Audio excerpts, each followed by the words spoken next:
So it took just about 2.5 games for the annual injury to strike down Arizona Cardinals running back James Conner, and this one looked bad. No stranger to injuries, never played a full season in his NFL career. Conner went down. His ankle bent awkwardly in a way it really shouldn't in the second half of the team's game against the San Francisco 49ers, and immediately stayed down.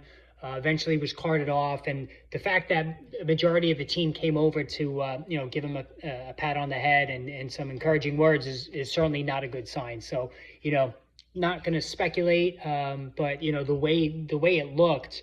Clearly, he suffered some sort of a serious ankle injury. So that means Trey Benson is next man up. And if you did take part in the handcuff running back strategy, Benson is one of those guys every week that you pick up before the game to see if Conner makes it through without getting injured. And then if he doesn't, you already have him on your roster. So, and here's the thing with Benson.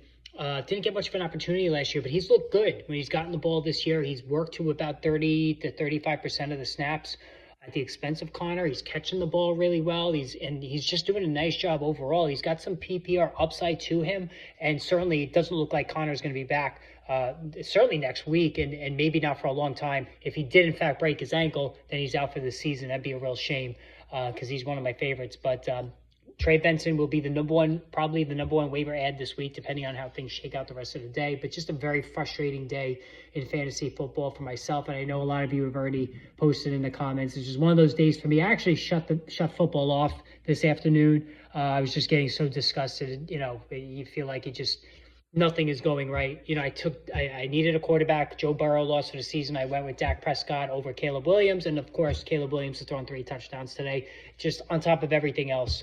Only going to win one of my 3 leagues today. So anyway, enough about my woes. But James Conner certainly doesn't look like a good injury. So keep hitting the subscribe button. Let me know what's going on with your teams, and more updates as they come through.